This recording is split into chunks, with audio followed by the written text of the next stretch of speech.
자, 직선 운동에서 직선 운동이건 평면 운동이건 입체건 상관없습니다. 근데 미적분에서는 평면 운동까지 확대되어서 나올 수도 있다. 벡터인가? 벡터 기하에서인가? 아닌데 여기서도 나올 수도 있다를 생각해야 돼. 그러니까 직선 운동을 나왔으니까 그 다음 평면 운동일 것 같은데 그렇지. 평면 운동이 나오잖아요. 그치? 수투는 직선 운동밖에 안 나옵니다. 뭐 아무튼지 간에 직선 운동은 방향이 한 가지밖에 없어. 수직선상에서 움직이는 거니까 양의 방향 아니면 음의 방향, 즉 앞 아니면 뒤밖에 없다는 뜻이겠지. 그래서 속도라고 하는 것이 양수, 음수로 단순하게 나온단 말이야. 맞죠? 근데 평면은 움직이는 방향이 어때? 360도 다 돌 수 있잖아. 어느 방향이 양이고 어느 방향이 음인데 애매하지요. 그거를 이제 좌표 평면에서 기하한 사람은 벡터처럼 표현한다는 뜻입니다. 됐지? 자, 그래서 수직선상에서는 우리가 어떻게 표현했냐? 0을 기준으로 해서 이쪽 방향은 양수, 이쪽 방향은 음이다라고 우리가 정할 거단 말이죠.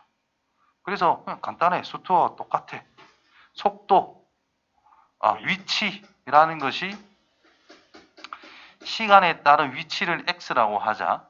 그럼 미분하면 뭐죠? f'의 t라고 쓸 수 있는데 위치가 시간에 대한 변화율로 표현이 됐다 이 말이죠. 그래서 이게 뭐다? 속도가 된다는 뜻인 거예요. 그럼 x2', 즉 f2'의 t를 생각해 준다는 것은 속도가 시간에 따른 변화율, 속도의 변화, 그게 가속도란 뜻인 거거든요. 그럼 나중에 적분할 때 거꾸로 해가지고 가속도를 적분하면 속도의 개념으로 갈 것이고 속도를 적분하게 되면 위치의 개념으로 가게 된다는 뜻입니다. 그래서 정적분에서 수투에서 배운 게 이런 걸 거야. 위치의 변화는 정적분을 때리고요. 이동 거리를 생각해라. 그 말은 속력을 적분해야 되는 거기 때문에 절대값 친 걸 적분한다. 뭐 이런 식으로 갈 거라는 거지. 그게 여기서도 똑같이 적용은 될 거다. 근데 이제 더 추가로 배우는 것은 결국은 이런 건 뭐 넘어가도 상관없을 것 같아요. 미분에서 대입만 하면 되기 때문에 평면 운동이 이제 새롭게 나오는 건데 결국은 평면 운동은 어떤 점에서 어디로 튈지 모른다 이 말 아닙니까? 그 딱 기준이 되는 게 좌표 평면상에서 원점이다라고 생각하자라는 거야. 되겠어요? 그럼 그때 내가 이쪽 방향으로 튀어간대. 속도라는 것은 뭐야? 길이. 속도라고 하는 것은 방향 플러스 속력. 플러스 속력. 크기입니다. 방향과 크기를 동시에 나타내는 거지, 그죠? 네. 그럼 방향도 설정해야 되고 크기도 설정해야 된단 말이야. 그럼 어떻게 표현할 거냐 이 말인 거거든. 그래서 물리에서 따지면 이제 이게 벡터라는 개념인 거잖아요. 그래서 그 시점, 즉 시작을 원점으로 고정을 시켜버리라는 거야. 방향은 이쪽 방향으로 가겠지. 크기라는 것은 어떤 의미일까? 길이. 길이라는 의미가 된다는 거죠. 우리가 절대값이라는 것을 다른 말로 크기라고 말할 수 있거든. 그래서 그 길이라는 것을 크기라고 이야기하면 된다는 거예요.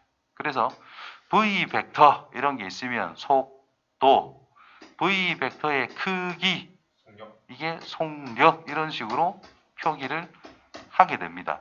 그러면 절대값 씌운 거잖아. 그 말은 우리는 거리 개념이니까 길이 이렇게 생각하면 된다는 거예요. 자, 이렇게 가는 게 세나 이렇게 가는 게 세나?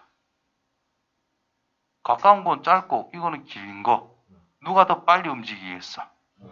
긴 게 더 세겠지. 이게 힘이 더 큰 거다 이렇게 판단하면 된다는 뜻인 거죠. 그 길이만큼을 이제 힘의 크기다 이렇게 생각하면 된다는 뜻인 거니까. 그래서 요 점의 좌표를 시간에 따른 변화기 때문에 X축 방향도 시간에 따라 움직일 것이고 Y축 방향도 시간에 따라 움직일 거란 말이야. 그래서 얘를 시간에 따른 좌표 FT, GT라고 설정을 한다라는 겁니다. 그러면 0,0에서 이 점으로 향하는 이 물리량이라는 것을 이제 속도 이렇게 이제 표현하면 된다라는 뜻인 거고, 그럼 이 속도의 변화율은 어떻게 하면 되겠어? 잠깐 위치가 나와 있는데 이 말은 겁나 어렵게 했네 내가. 아무튼 다시 설명할게요. 일단 전체적인 논리는 뭐 그렇고 속도를 표현해 줄 때 그런 논리인 거고 좀 더 심플하게 다시 정리를 하면은 X축, Y축을 내가 설정을 하게 되면 전체적인 한 평면을 우리가 모든 것을 다 표현할 수가 있습니다. 맞죠? 기준을 잡았을 때. 그럼 여기를 0,0으로 임의로 설정했을 때 어떤 점의 위치를 생각할 건데 우리가 흔히 X, Y라 쓰잖아요. X좌표든 Y좌표든 T에 관한 어떤 변화를 동시에 움직이게 된다면 얘가 어떻게 뭐 찰랑찰랑거리면서 움직일 거다라는 거야. 돌아갈 수도 있고 뭐 알 수는 없습니다.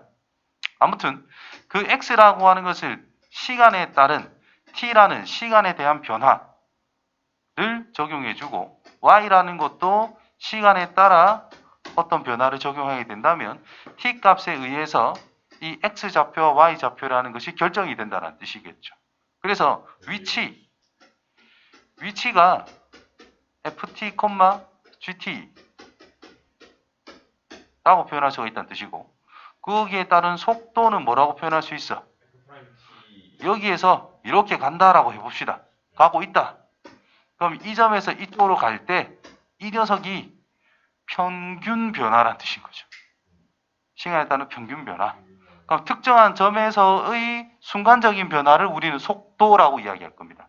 다시 말해서 투수 이야기할까? 팔을 휙 돌려서 공을 던질 때 한 이쯤에서 공을 놔야 쭉 이렇게 갈 거 아니야. 그럼 이 점에서의 순간 변화는 이쪽으로 향하고 있다라는 거죠. 맞지요? 그걸 생각해라 이런 뜻이 된다라는 겁니다. 아무튼 특정 점에서의 순간적인 변화, 즉 속도라고 하는 것은 x의 변화, y 좌표의 변화율을 동시에 이야기하면 된다는 뜻인 거예요. 다시 말해서 이 점에서의 접선이라는 것을 이 점에서의 접선이라는 것을 이렇게 표현을 한다라고 했을 때 이쪽 방향으로 변화하고 있다라고 했을 때 그 변화를 이 점에서 이렇게 가고 이렇게 변화를 동시에 합니다 라고 이야기하면 이렇게 갈 거다라는 거죠. 되겠어? 기하로 가면 벡터의 합이라는 뜻입니다. 이 벡터와 이 벡터를 더하면 결국 이렇게 간다라는 뜻인 거예요.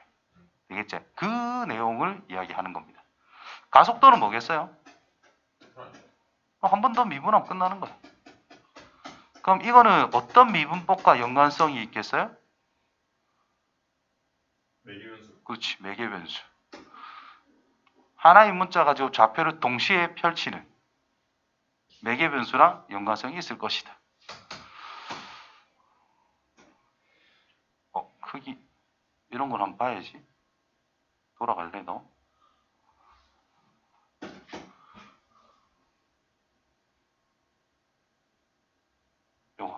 요거 맞나? 내가 생각했던 게 요거네. 자, 속도는 vx, vy, 즉 x축 변화, y축 변화를 동시에 좌표화시켜서 나타내겠다. 그것은 각각 미분하면 된다는 뜻이고 위치들을 미분하면 된다. 각각을 t에 대해서. 그럼 이렇게 표현이 될 것이고 속도의 크기, 다른 말로 속력이라고 하는 것은 자, 저게 벡터처럼 표현이 된다 그랬죠. 시작이 어디? 원점에서부터 어떤 점의 위치라는 것이 지금 f'의 t, g'의 t라는 뜻이거든.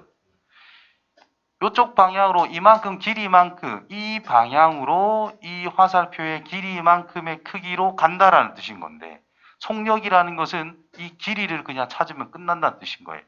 그래서 피타고라스 정리. 되겠어요? 그러면 가속도는 한 번 더 미분하면 된다는 뜻이고 가속도의 크기인 가속력이라는 것도 피타고라스 정리로 마무리가 된다는 뜻이 됩니다. 이해되겠죠? 그것만 해주면은 아마 끝나는 내용이 될 겁니다.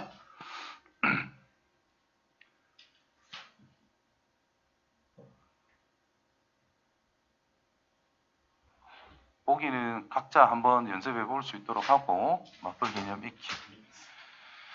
자, T가 2분의 파이에서 속도의 크기와 가속도의 크기를 물어봤다. 크기를 구하기 위해서는 속도라는 것과 가속도라는 것을 일단 구해야 된다는 뜻입니다. 그래서 속도는 뭐가 돼?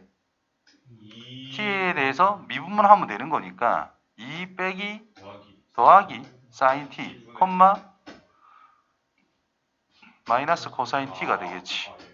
가속도라는 것은 뭐겠어요? 코사인 한 번 더 미분하면 되니까 코사인 t, 사인 t가 된다라는 거예요. 그럼 가속력부터 구할까요? 그럼 1. 그렇지. 제곱 더하기 제곱에 루트 씌우면 되니까 뭐 1밖에 안 됩니다. 제곱 더하기 제곱에 루트 씌우면 된다는 뜻이겠지. 그러면 제곱하면 4 플러스 4 사인 t. 자, 옆에 거는 t에 관계없이 무조건 1인 거야. 자, 요거는 플러스 사인 제곱, 코사인 제곱이 1. 그래서 5 플러스 4 사인 t에 루트를 씌운 거단 말이야. t가 뭐일 때? 2분의 파일 때. 얘가 1. 1일 때다 이 말이죠. 그래서 3이라는 속력을 가지게 된다는 거죠.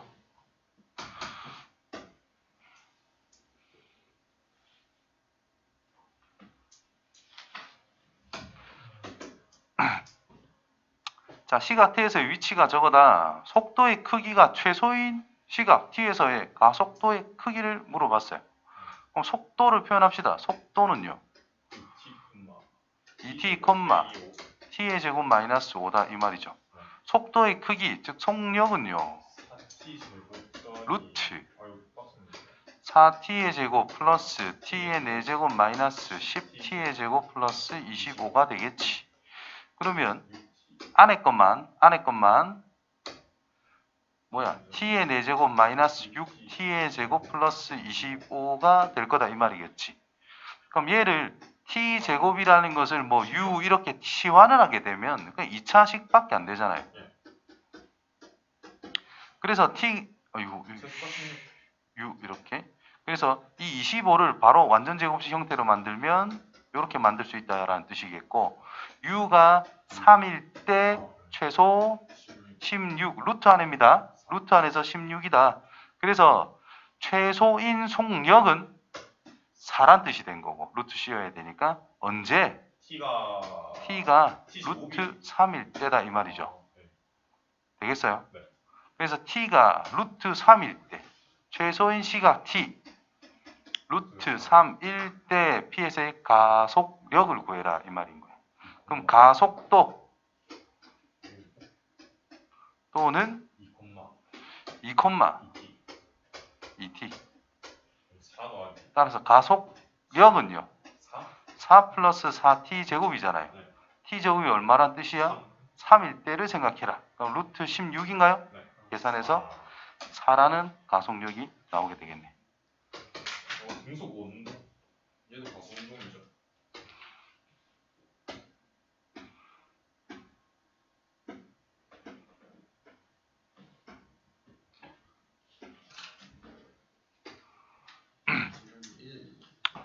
자, t에서의 속도의 크기와 가속도의 크기를 또 구하란다. 아이고 귀찮다 그지요? 자, p의 위치만 정할 줄 알면 끝난다는 뜻이에요. p란 코사인 3t, 사인 3t지 뭐. 맞나? 고민할 거 하나도 없습니다. 속도 v 벡터 마이너스 사인 3t. 마이너스 3 사인 3t 사인 3t 미분 3 코사인 3t. 크기는요? 9 3 네. 그렇지. 3이지. t에 관계없죠? 네. 3입니다. 됐나? 네. 또 미분 마이너스 9 코사인 3t. 마이너스 9 코사인 3t 마이너스 9 사인 3t. 가속력은요? 9. 끝났네. 근데 가속도의 크기가 커지는데 속도가 왜 일정할까? 방향이 변하니까. 방이 계속 변해도 그래 되나? 그 위성 중에서는 중력이 잡아당기고 있다 해도 얘는 속도의 방향이 변해서 그거 탈출하려는 걸 계속 증가하면서 잡고 있어서 그런 거 아니에요? 아니 뭐 대충은 이해가 되는데 가속도가 양수란 뜻은 계속 속도가 겁나 빨라지고 있다는 뜻이잖아. 근데 왜 속력이 일정하지? 원운동이 원운동 이제 그 관성기고 원심력 때문에 탈출하려는 거. 몰라? 깊이 안 갈게요. 그냥 구하면 이렇게 원심력 때문에 나가는 거 되니까. 생각하면 될 것 같아.